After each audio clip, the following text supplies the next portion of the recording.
30 मे 1922 Lincoln स्मारकाची स्थापना लोकांसाठी आणि लोकांद्वारे चालवलेले सरकार अशी सहज सोपी सुटसुटीत लोकशाहीची व्याख्या करणारे अमेरिकेचे 16वे राष्ट्राध्यक्ष अब्राहम लिंकन यांचे स्मारक 30 मे 1922 रोजी अमेरिकन जनतेला समर्पित करण्यात आले। नमस्कार, मी तन्मय आणि तुम्ही पाहत आहात कलाकार दिनविशेष। अमेरिकेच्या इतिहासात अब्राहम लिंकन हे नाव मोठ्या आदराने घेतले जाते। ते अमेरिकेचे 16वे राष्ट्राध्यक्ष होते आणि त्यांनी लोकशाही, स्वातंत्र्य आणि समानतेसाठी अत्यंत महत्त्वाचे कार्य केले।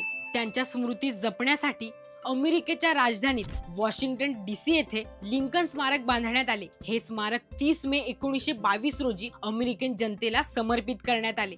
हे स्मारक केवळ एक वास्तू नसून ते राष्ट्रीय एकतेचे आणि मानवी स्वातंत्र्याच्या मूल्यांचे प्रतीक मानले जाते। त्यांनी म्हटले होते, government of the people, by the people, for the people, म्हणजेच लोकांसाठी आणि लोकांद्वारे चालवलेले सरकार हेच खरे लोकशाहीचे स्वरूप आहे। संपूर्ण व्हिडिओ पाहण्यासाठी कलाकार YouTube चॅनलला नक्की भेट द्या।